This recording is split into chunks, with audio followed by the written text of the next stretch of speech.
didn't have an easy experience. And you know what the greatest honor I've ever received as a player is? In my 4th year and my 5th year, I was named team captain. Just before Fickell got him, and a leaping interception by Woodson, who got a foot down somehow inbounds. Thomas, touchdown, Wolverine. Nice call. Here's a look at Boston and Woodson on the outside. They're just standing there, now they're fighting. One man. Goodbye. Hello, Heisman.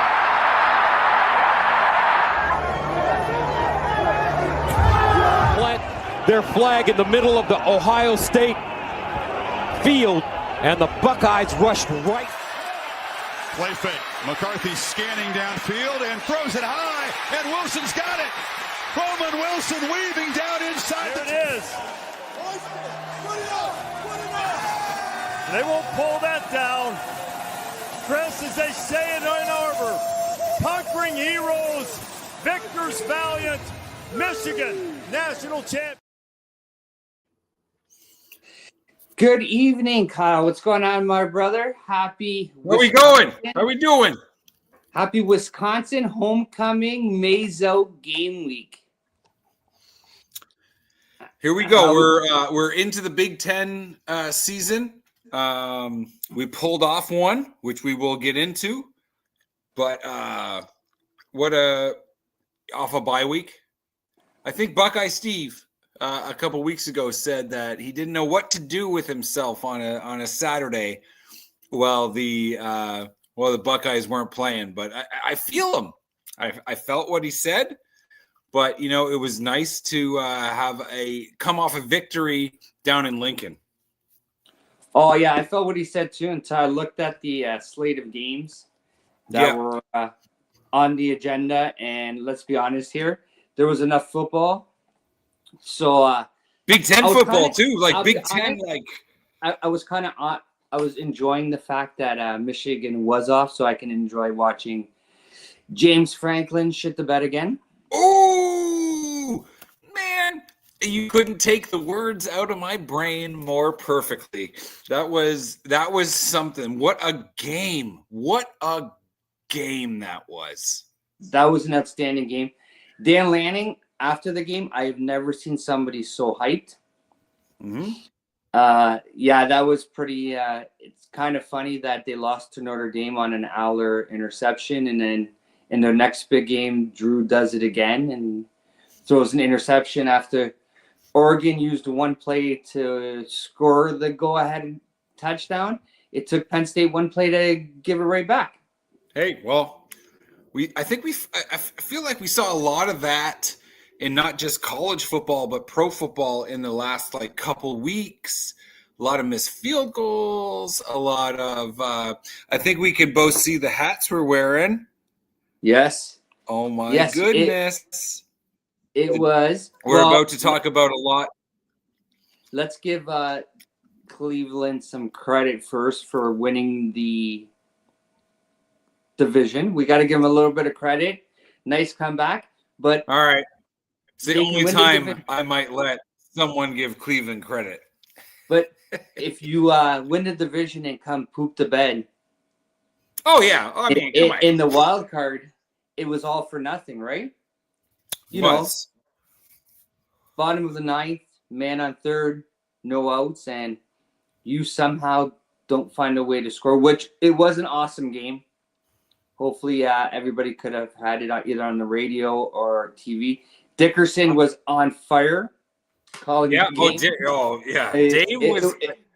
I was at work in a truck listening to it, so he paints a picture, right? He is the master of it, in my opinion, and it was one of the greatest. We're not here to talk about baseball. We're not here to talk about Detroit sports. We're here to talk about the Michigan Wolverines, but I think we both knew that we had to have a Detroit hat on, and especially today.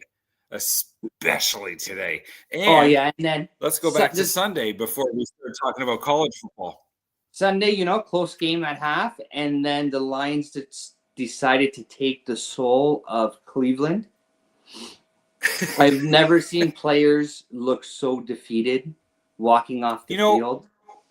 What I really wanted to say too, we talked about it in pre-show, is that I think Joe Flacco deserves some credit, man. Like, this guy has bounced around team to team, and I think he's been successful at every level that every team he's been at. And not to mention, he played for Delaware. And do you know what helmet they wear? It's the one right behind you. I would guess it was the wingtip helmet. Yeah, that's exactly right. So I don't know if that gave him his power post like Ravens excellence and post Ravens Super Bowl, post Ravens Super Bowl MVP. But like after watching it, obviously I was happy that the Lions won. Obviously, we want them to win consistently. Dan Campbell is the man. And we beat a team from Ohio, which ties us in to our college football podcast here. But I really do think that Joe Flacco will go down in history as a guy that made it bounce around from team to team after he won the Super Bowl, a Super Bowl MVP with a very defining moment. That was the game that the lights went out. Beat Colin Kaepernick. That was the brother Super Bowl between John and Jim Harbaugh, which we could tie into our Michigan podcast. But I felt like Joe Flacco played a hell of a game. Yeah, but besides the 2 interceptions and getting he got beat up pretty bad, let's be honest here. Yeah. So they were outclassed. I agree. He got beat up pretty bad. But he got beat up. He got beat up. As much as we like to enjoy gloating and watching Cleveland and the whole state of Ohio lose everything. Yep. Let's get into this week's game as Michigan welcomes in Wisconsin. Yes. And for some reason, it happens to be the Mazo. I was thinking more that it would have been the Wisconsin game in 2 weeks, but nonetheless, this is going to be the Mazo, 12 noon. And it's also the next stop for big noon kickoff. Yeah. Which I think Michigan should ban Urban Meyer from coming in the stadium. See, I disagree. Let him come in. Let him do it. Let him come in.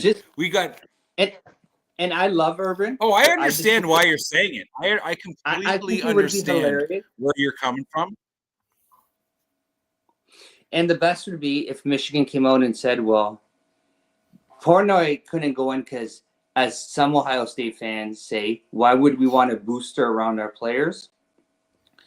Why would Michigan want a coach who still has an office at the Woody around anything Michigan's doing? For sure. Let's just win the football game. I feel like as I feel like one of, maybe you are the exception, but like the biggest Michigan football fan in our circle of friends or people. That's why we do this podcast. That's why we do it, right? Urban Meyer destroyed Michigan football for 8 seasons. 8-0, I believe, is what his. I think he was 7, but it doesn't matter. He killed us. Bring him in. Bring him in. As much as I hated Urban as an Ohio State coach, I love him on Big Noon, And I love watching him on Big Ten Network breaking down because he's got the mindset of a Big Ten coach. And also, what conference was Utah in when he was there? Would that have been a WAC or the Mountain West? Because I know they were Pac-12, but I know they're a big league school now. But when he was there, he went from there to Florida. We can talk about him in Florida all we want, all this stuff. I know they made a fluff piece documentary about him, but like he's been in the middle of college football for the longest time. He coached arguably the greatest college football quarterback ever. And he also coached questionably the most controversial college football player ever in Aaron Hernandez. You can argue that all the time. But that guy, I feel like he deserves to be there. I don't like what he says. I don't want to hear what he says. He's Ohio State's head coach. He went 8-0 against Michigan. You know what I mean?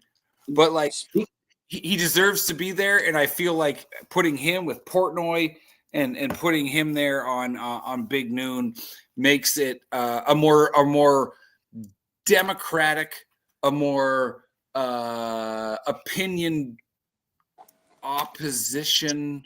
That's not a good sentence, but like opposite opinions that you could have on a panel. And I think when we get together, all of us, and just deal with sports and have opposite opinions about sports, but we can just sit there, talk, and laugh.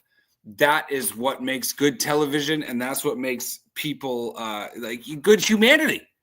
Let's talk some football, and I think he should be there. And you know what? If they didn't let him in, there might be a small part of me that says, "All right, that's cool." And speaking of Big Noon, you know who's going to be at the big house? The GOAT. I do not. I would guess the GOAT's going to be there. Mr. Charles Woodson. And not because of he's a Michigan player, arguably the greatest player to have ever played at Michigan.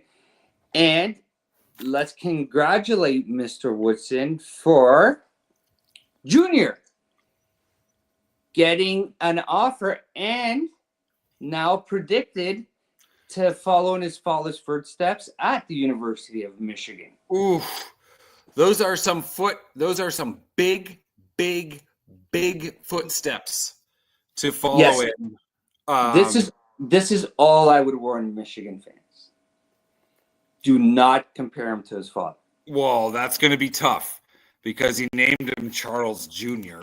I understand he has the name Charles. I purposely named my son not Kyle so that he would have a better life, because I don't think Kyle Simpkins Jr. would bring him anywhere. If you were a national champion, Super Bowl winner, Hall of Famer, then you could name him Kyle. I wish I could take my my Charles Woodson one and only. Can we zoom in? No, it's fine. Doesn't matter. I got a bunch of Michigan stuff up here. Doesn't matter. That's huge news. That is huge news, and it's nice to see. We lost out on Lloyd Carson. Grandson. Yep. So it'd be nice to see Woodson Jr. don the wingtipped helmet, and I don't know if I would have him in the number 2. You wouldn't. Do you remember when Brady Hoke put the patches on? Yes. For certain numbers, and then Devin Gardner wore 98, and they never said anything about number 2. There was never a patch on the number 2 player, which I believe was Vincent Smith. I could be wrong, but at some point he wore number 2 during the Brady Hoke era. 2 was never talked about. I get the number 1. Number 1 was always given to like the best offensive player at Michigan. Yeah. But number 2 was never glorified. And I think that's better. When I was a boy, when I was a little boy from about 12 years old to 20, so boy into manhood, my father and I had season tickets to Michigan football. Section 40, row 46, seats 1 and 2. I put my father's ashes under those bleachers. So if you sit there, hey, they're probably gone by now, but just so you know, because if my dad told me once, if he wanted to haunt anywhere, it would be the Big House. And I got to watch every single game that Charles Woodson played as a Michigan Wolverine from those seats. So it's huge in my brain. He should not wear number 2. He should wear something else. There's been so many other players that have worn 2. I think growing up for me, it was first the Fab Five that really got me into like Michigan, yep. and then Woodson with you had the gloves not done up, folded up. And there's the fight with David Boston. Yes, you can. If anyone's here listening about like how like that rivalry was, look what Charles Woodson did when David Boston passed away. I think that just proves what Charles Woodson was as a man. He supported the family of the person who made him great. He said he helped them make me great, because the wide receiver at Ohio State has to make the cornerback great. But Charles Woodson at Michigan was the greatest. And even when he went pro, he was the greatest. He to me still today, he's the greatest college player I've seen ever. Yep. I think there's 2 runners up, and I think there's the 3 of them in the argument. There's Tim Tebow, there's Reggie Bush, and there's Charles Woodson. Those are the 3 greatest college football players who have ever played college football. And then you could get into maybe the second tier, or maybe I'm just biased, but like Andrew Luck, absolutely amazing. And then you can go through all the reigns of Heisman Trophy winners, but and then the people who didn't win Heisman trophies, like that probably should have. Exactly. Christian McCaffrey, he should have won a Heisman Trophy. He was the most important player in the league, but he lost to Derrick Henry. So then you're like, oh my God. But at the same time, I don't know. I'm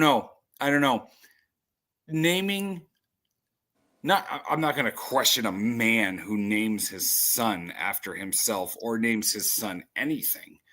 But Charles Woodson Jr. is quite a name to have to, stand up to, or you see what I'm saying? I'm at a loss for words. Yeah, it's going to be hard for him to live up to it. Good job, Mike. What fans are going to expect. Exactly. So let's get into this week. Yes. We got Michigan, Wisconsin. Yes, we do. Oh, he's got his notes. Wisconsin 2-2. Yep. Beat Miami of Ohio and MTSU. Then got handled by Bama. Yep. And then got handled by Maryland.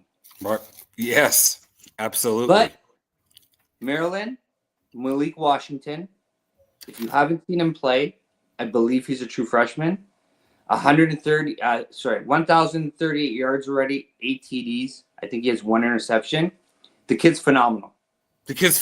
He's playing very good football. Maryland, if he stays there, because there's going to be some high. Well, he'll be a showcase. This is a showcase year for him.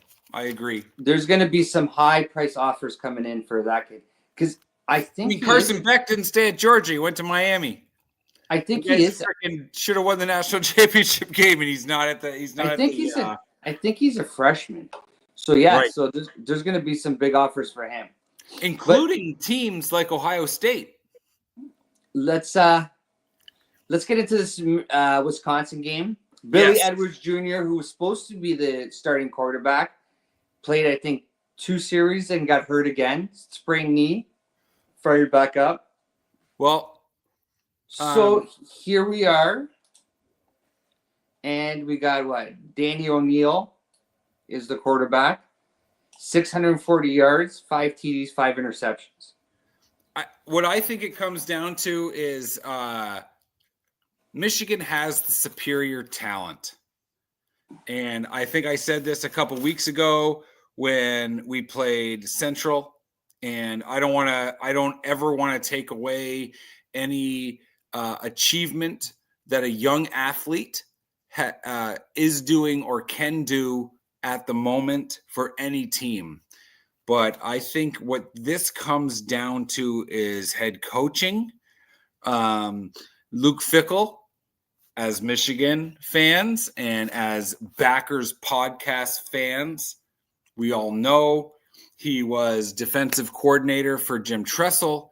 He became the interim head coach for the first time in 11 years, I believe, that Michigan beat Ohio State when he was the interim. He went 6-5, I believe, that year. And then Urban Meyer kept him on staff as defensive coordinator. He likes to run the air raid offense. Michigan knows this coach. And I think that's what it comes down to this week, is that we're not talking about individual players. We're not talking about what the team can do. We're going to talk about Luke Fickell, because that's the storyline, in my opinion. And I could be wrong. Opinions aren't right or wrong, but having Luke Fickell in the big house is something, because he was before our I got it up on the wall, before our 4-year in a row demolishment of the Buckeyes. He was the head coach of Ohio State, the interim head coach of Ohio State between Tressel and Urban when Michigan finally beat him. But I think that's the storyline. I'm not too sure about the players.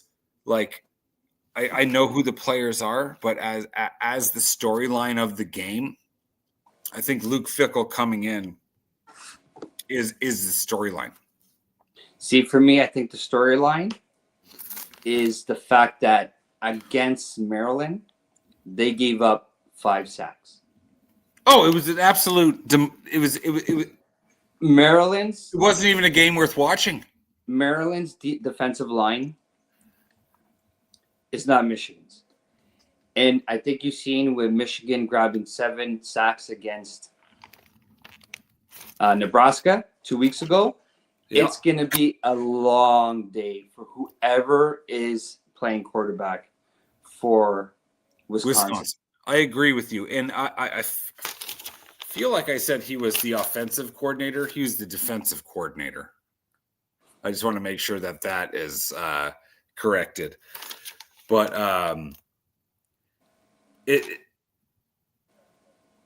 don't feel... And I usually have, I have friends of mine who ask me for betting tips on college football. And, I've won 1 or 2 tickets in my life. I just don't feel in my soul of souls that Wisconsin will stand up or do anything against Michigan's offense or Michigan's defense. And that's not me being, a homer or anything like that. I just don't feel it in my soul that is going to happen. And Luke Fickell might be what, like I just said, the storyline of it, but I just can't see this game being close. And like I said, I'm not saying it as a homer. I'm not saying it as because we're doing like Michigan backers. I have this beautiful national championship picture right behind me, but I just don't see it happening. And like what you just said, that game against Maryland is probably what's skewing my opinion about what's about to happen this weekend on Saturday. But that's why we play the games, because upsets do happen. So I think we need to take the opponent seriously, and I hope Michigan does. Sharon Moore will be back on the sideline. I think you have to, after watching Florida State last week. Oh my goodness. Perfect example, Michael. Perfect example. So if there was anything you were going to sit down and show him, as Sharon Moore, you show him that game. I think that the reason I shouldn't say reason. I think Michigan's going to win this game. Michigan is they're giving up 77.5 yards a game. And but we're gonna get more difficult. The season's gonna get more difficult, so that number will climb. Sorry to interrupt you, but yeah. But as of right now, right? Yep. Wisconsin right there ranks 109th. And their passing yards, the one thing we're young at is the secondary. Yes, absolutely. Absolutely. And I don't think they have the ability to exploit that. If we were playing Oregon, Ohio State, Indiana, different. For sure. And I think the biggest telling stat is in the turnover differential. Michigan's +5. If you look at Wisconsin, -3. So when you look at the analytics and you look at the numbers, I think Michigan has at least 2 turnovers in 3 of the 4 games. Agreed. No, so, I mean in this game, but I agree. So I can see another 3 or 4. I could see 3 turnovers in this game leading to points. And if you're going to turn over the ball to Michigan, you're going to have to deal with this kid, young man. Yeah. Arguably, maybe the most overlooked player in college football right now. I agree. That is such a great way to put it, Mike. That is such a great way to say it. So, Hayes. I always said I was speaking to someone who you're very close with just before the podcast about how when him and I used to work together, we would always talk about how drafting Alabama Nick Saban recruited players is essential to making an NFL team great. And there's only a few exceptions. I can think of Richardson and maybe TJ Yeldon as the running backs. He went to Jacksonville. But we have the University of Michigan in the era of NIL has a Nick Saban recruited running back playing in the backfield for the Wolverines. And it is truly one of my dreams come true. And he has proven nothing but he is amazing, and that maybe I was correct in that. But in more than anything is that Nick Saban could always, as the head coach of Alabama, recruit a running back that was powerful, that was fast, and knew how to work. And I think Justice Hayes is that guy. and it makes me so happy. It makes it so easy to sleep at night that he wears the winged helmet. Well, look at him. 159, 124, 104, 149 yards per game. Ranks third nationally in rushing yards per game, averaging 134. 13th in TDs with 6. Michigan has 21 plays of 20 or more yards. Hayes has 6 of them. Yeah, for sure. And you don't hear anybody talking about him as a potential first-round pick, as a top running back. I think he's 4th in it's early football in yards. I'm just saying early, but he's been phenomenal, right? We don't want people talking about him this early. We're going to want people talking about him at the end of the season. Yeah, you don't want September Heismans. You want November Heismans. Exactly. You got it. It's great to see the young man doing what he's doing. And it's great to see us winning football games because we have a great running back. I think that's what it all comes down to, is that he's definitely the locomotive running back that can dominate at the line of scrimmage. He's definitely he's the locomotive for this team. Absolutely. You know what I mean? And I don't want to go with the Lions Sonic and Knuckles, but like we have a 1-2 punch with him and Marshall. Oh yeah. Which they both had the dawn kind of runs last week where they just, there was no safeties. Or they just outran the secondary. But we have 2 running backs, and I think that's where football has that's what football has become. And it's not a new story. That's what football has become in the last 20 years is you need 2. Because we know in the NFL, you don't draft a running back high. I think maybe the Lions drafting Gibbs, Alabama player. I think you're going to start to see that change. Yeah, the one thing that I don't know. That might be the first thing we disagree on, Michael. The one thing I would be worried about is against Nebraska, Michigan only had 1 trip to the red zone. Yep. And I haven't looked at the stats yet. I'm gonna. But they still won the football game. Yes. No, I know. I'm just saying the one thing I would be worried about. I want to see them move the ball more. Move it progressively down the field. I agree with you. And Bryce Underwood again wasn't asked to pass much.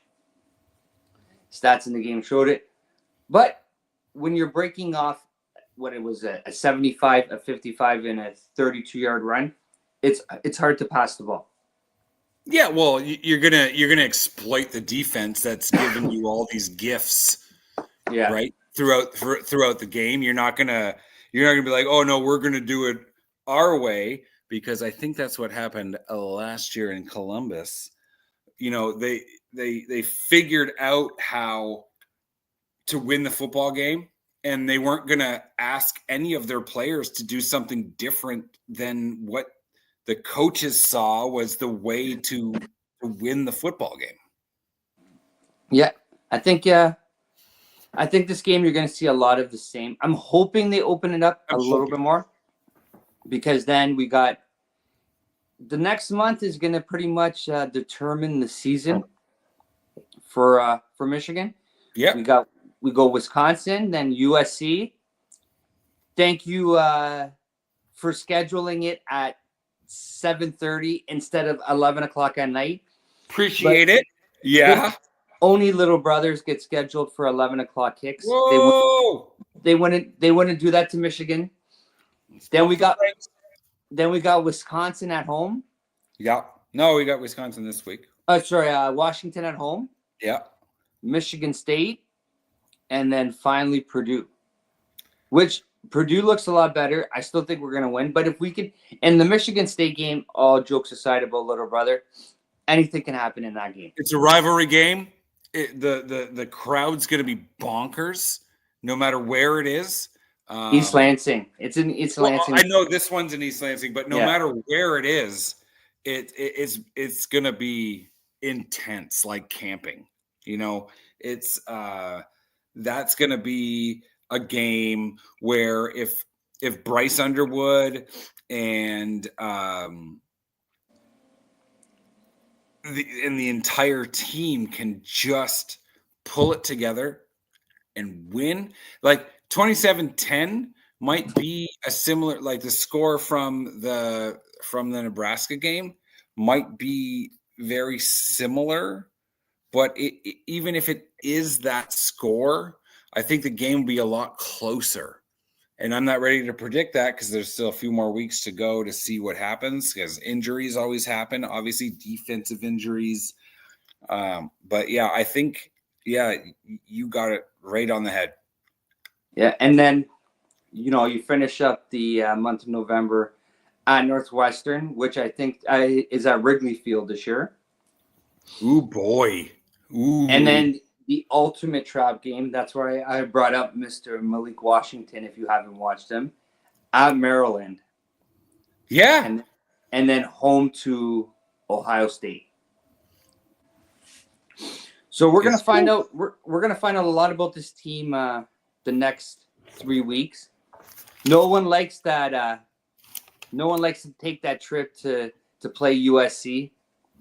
I think, what do you go through? 4 time zones? Yeah, well, 3-hour time zones, but it's not a traditional Big Ten football game. But know what it is? It's a fucking Big Ten football game. And USC has embarrassed Michigan in the Rose Bowl multiple times. The Pac-12 doesn't exist. The Pac-10 doesn't exist. No, it does exist. The 18-team Big Ten. So going there, you need to go in there. It doesn't matter what jerseys they're wearing. You need to go in there and you need to win that game on the road. You got to win that game. You got to win that. What's going on here? Even Dave's looking at you like, that's right. You got to win that game. You got to win that game, and it's what this is the era of college football we live in now. So there's no talking about what was then and that, and like literally an 11-team Big Ten or a 10-team Big Ten if you really want to go all the way back, or when the Big 12 at one point had 9 teams. It doesn't matter. You need to go and win the football game. Right? Oh, 100%. Look, but first let's get past this Wisconsin Badger team. And I think I had Michigan going only 1 loss. Yes, so I really, really, really, really hope that they can go on the road. I don't want to disregard Wisconsin as a football team, because anything can happen. We know that. How many times did Purdue go into the horseshoe and win a football game? How many top teams walked into Kenneck and walked out with a loss? With a loss. Great point, Michael. Indiana almost did it last week. Exactly. Okay, so anything can happen. Even with Wisconsin, if Michigan doesn't show up, then we're gonna walk out. Look at Appalachian State back in the day. Ugh. Hate to bring it up, but you gotta show up. You gotta play these games. What a great point. I'm gonna take my hat off. But I think it's time. I think it's like Urban Meyer said. By game 4, after game 4, you're no longer a true freshman. Now you're a veteran. Yeah. You're a football player. Chip Lindsey, Sharon Moore, and whoever else is involved in putting together these game plans, all the baby gloves need to come off a lot of these guys. It's true. And for Michigan too, all right. the wide receivers got to get better. Big time.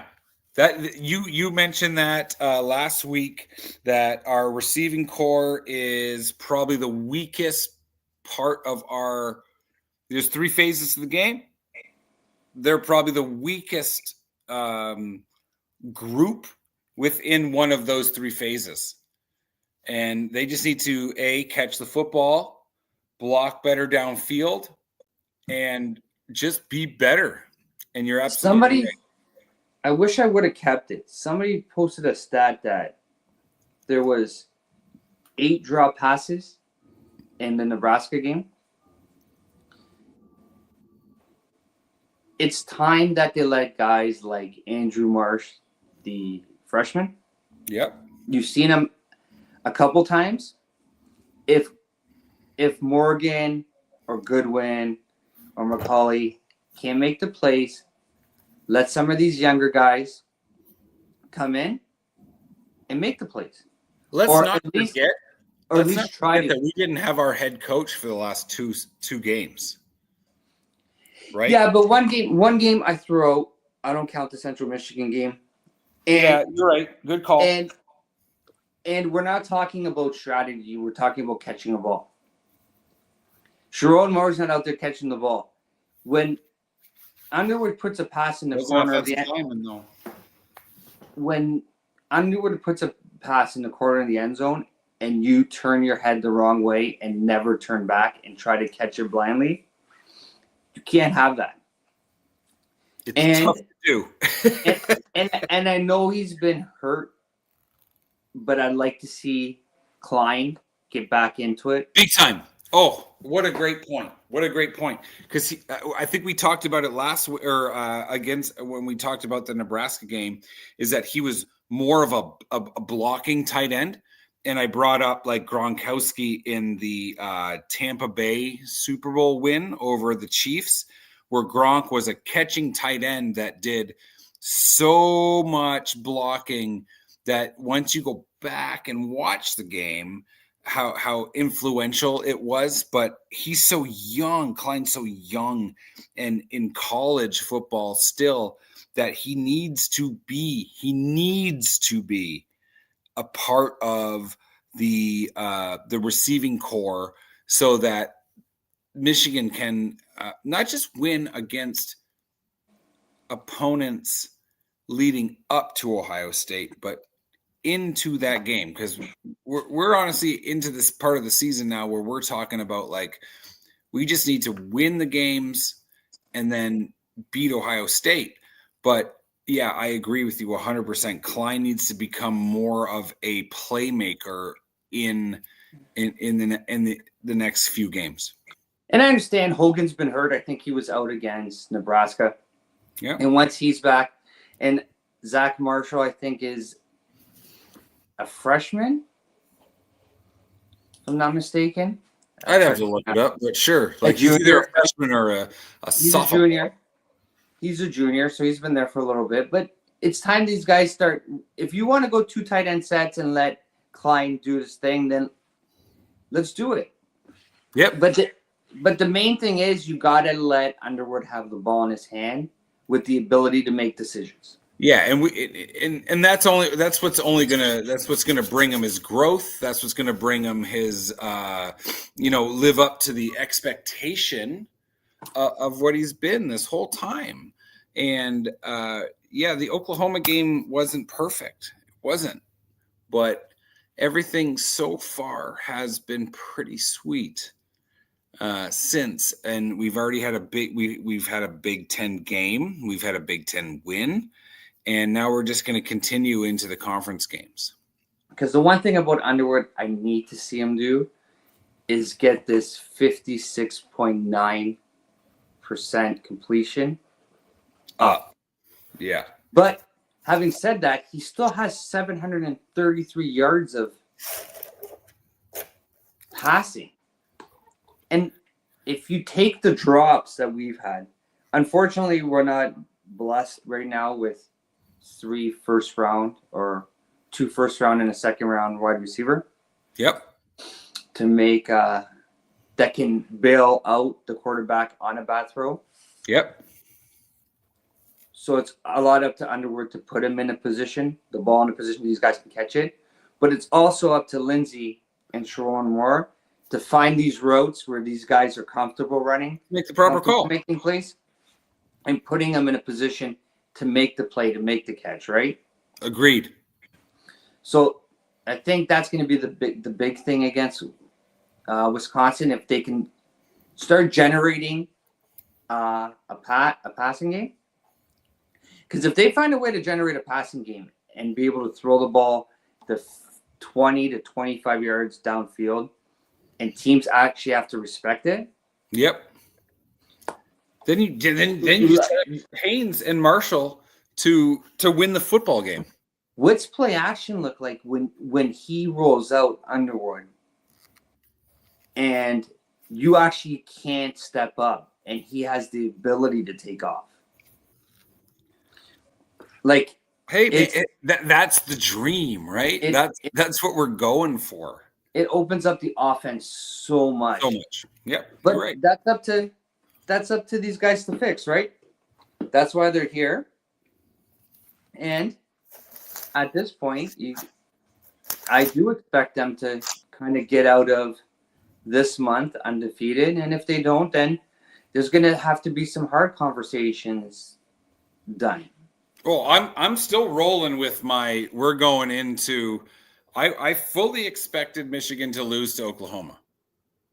I think we all did. The only loss that I fully expect Michigan to have. I don't care that Ohio State's number one. I don't care about anything else. I saw some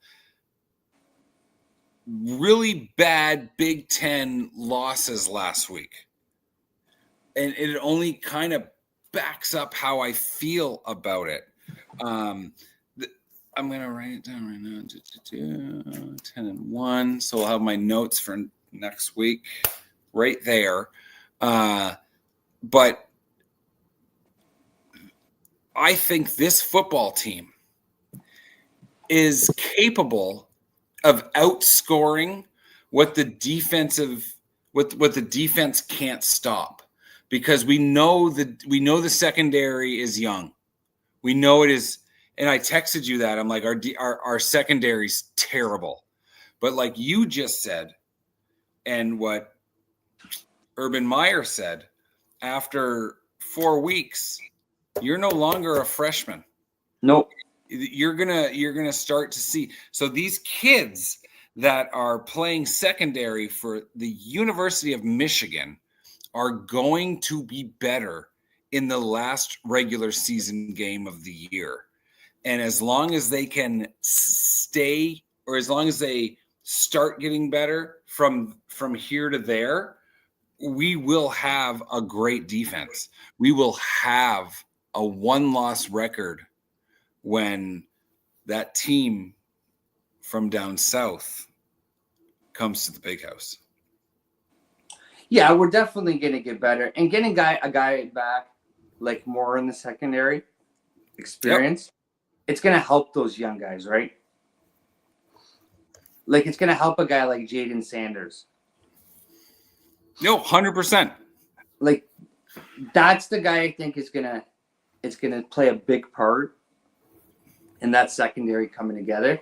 And I think you're gonna see it this week as he gets more involved, because I think he only played, I don't know his exact snap count against Nebraska, but I think it was very limited first game back. Yep. Now that he's starting to get healthy and he starts playing every down, I think you're gonna see the secondary finally start to gel, because you have that leadership presence of a guy who's been through it all. Been through anything, really, right? Yeah. Like he called game a national championship. Yeah. So, and on defense, Barham. That's the guy who stirs the front, right? Talk about a eventual Heisman Trophy loser. And I'm not saying he's a loser, but there's only been 2 defensive Heisman Trophy winners, one being Charles Woodson and last year. But he's going to be invited. You mark my words. Markham's not just a city near Toronto. You mark my words. Markham down. he will be invited to Did you New York. see the interview? Well, during the press conference, he walked by, and Sharon Moore said hi, and then he says into the microphone, "Oh, if Barham's walking around, somebody got hit for sure." Big time. Big time. Or it's something to that context, right? And at the same time too, that hit that cost him the first. Sorry, I'm just exhausted right now. That hit that cost him the first half of the Oklahoma game was not a targeting hit. So I do believe he's going to get the benefit of the doubt for the rest of the season, especially in big moments, because I do believe that the Big Ten knows, and NCAA, whatever their opinion matters anymore, knows that he hits guys clean. He hits them hard, but he hits guys clean. And I think that he's gonna not a free pass for maybe a dirty hit or two, because we don't want to see that for anyone at this level. We don't want to see any kids get hurt. Okay. But I do believe that he's going to get a free pass or two on maybe a hit that could be dirty or not.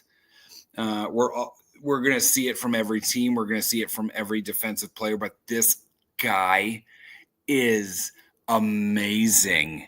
And the fact that he's wearing number 1 is pretty cool. Brady Hoke might have put a little patch on him right here saying, "I'm the best number 1 who ever played," or, whatever Hoke was doing back then. And these two rankings right here, both the coaches and the AP having Michigan still at 20. Yeah, I think they're telling Michigan they want to see more. So it's up to Michigan now to show them, right? Agreed. Let's just win some football games. Let's win them. I think what the Nebraska game taught us too is that Michigan was the better team, but probably should have won by more. Probably should have had that game handled. But you've seen the youth come out. You've seen a lot of the youth come out in that game. Yeah, especially in the secondary, not just the quarterback, but especially in the secondary. The mental penalties have to stop. Yep. Well, I mean, 14 days. We had 14 days. Mora was back. Hillman was dry humping in front of the Nebraska sideline.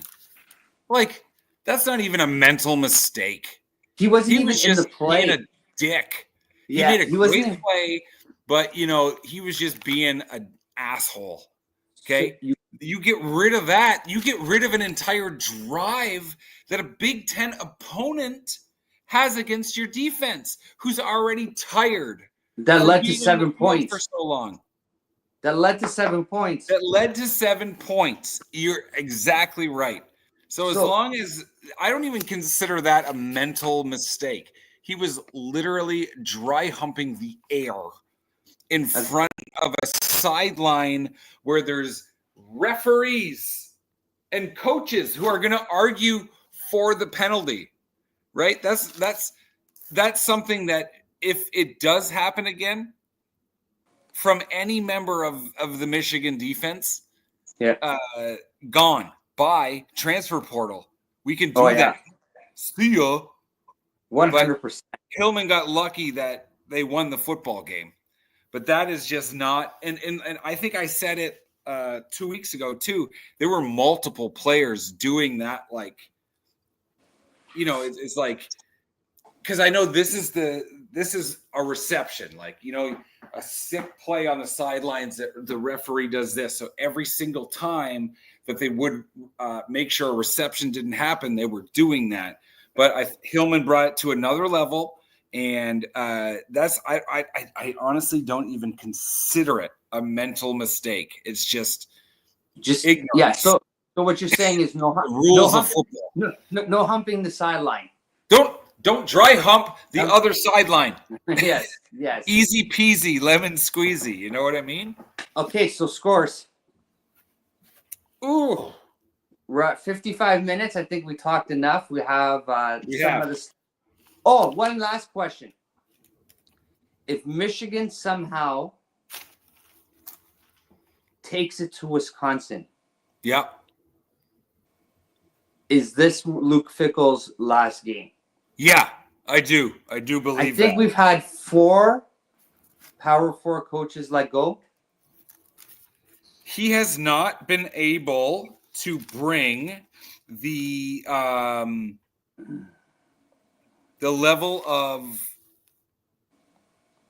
dominance or competitiveness that he had at Cincinnati. It's just a bunch of Ohio guys just being like, oh, like you can come coach here, you can come coach here. Fuck Ohio, right? And to Wisconsin. I'm gonna say something to you, Kyle. Luke Fickell reminds me a lot of Rich Rod, where he came in, changed everything, and I shouldn't say no. He has a lot of pushback and probably doesn't get as much support as he wants to. And it doesn't help that for 3 years he's lost his starting quarterback. Has that happened at Michigan ever? Rich Rodriguez? That's what I said before that. I think you were a thing. This has a big Rich Rod field. Yeah. And I still think, and I tell people, if Rich Rod were to got the support and stayed another year, 2 years, this whole thing would look a lot different. But he didn't. It doesn't. So I do believe, to answer your question, I do believe that if it's not this week, it will be next week, depending on what he does, depending on what Wisconsin does after Michigan. He's on the hot seat. Yeah, because for sure. What's their schedule look like? And while you look for the schedule, I know we touched on a little bit of different sports. So he goes Iowa. How about them Tigers? How about them Tigers going into Cleveland and winning a 2-1 game, a 1-run game to the percentage is like 92% if you win that first game against. Okay, stop! You're jinxing us. Don't jinx. I'm not. I'm just preaching analytics, which is okay. what You want to hear the worst Big Ten schedule for the remainder? Oh, please! Is it Wisconsin?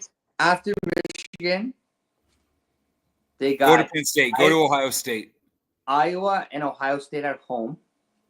In that order: Iowa, then Ohio State, then they travel to Oregon. Back home for Washington, and then at Indiana. Fired.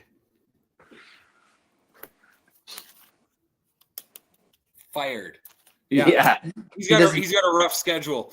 But feeling bad for millionaires. It's kind of tough. But I do think that Wisconsin, if they have, is Barry Alvarez still around in the front office of Wisconsin? He's got to know that it's not the easiest place to be a head coach in the Big Ten. Not everyone has Rod Dane. So I think he'll get a few more weeks if he loses to Michigan. But after that Oregon game, all bets are off. So let's go. Score prediction. Let's do this too. Player of the game.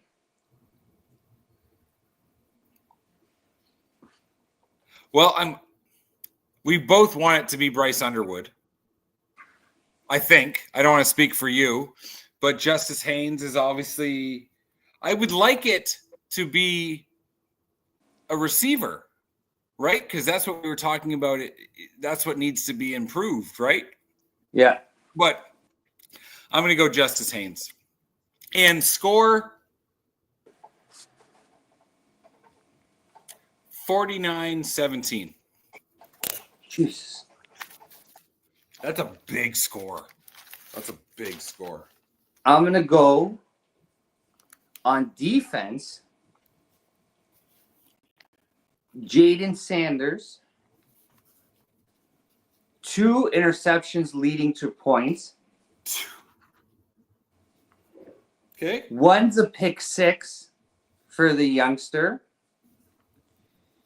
34-13 Michigan. 34-13. And I got Haynes. Okay. I know this is chicken scratch, but we got it right there. It's on the internet already. So you got Sanders. I got Sanders. Michigan, you got Haynes. 49-17, Haynes, Wisconsin. Yeah. Then we got Sanders, 2 interceptions, a pick 6, 34-13 for Michael. Okay, brother. And we will be live Saturday either at 8 or 8:30. I'm going to, depending on what time the Buckeye backers, check them out every Wednesday night. Absolutely. At, I believe 10. Yep. We're going to, if they go at 9:30, we'll go at 8:30. That way we can save some sleep-in time, considering we're going to have a few night games coming up, I think, here. So it'd be nice to sleep after all the time. It'd be nice to sleep after a few wobbly pops. But anyways, as we always do, go blue. Go blue! Shout out to Michigan men's basketball. That's coming up very soon. I think very soon. We're not in October yet, but October, I think, is the first preseason game before we get into basketball play. Go Tigers! Go Tigers tomorrow. Go Lions! Lions this Sunday, 4 o'clock. It's a bunch of Michigan versus Ohio. Let's take down another Cincinnati. Let's take down another team from a state that doesn't know how to spell. Yep, useless nuts. That's all a Buckeye is.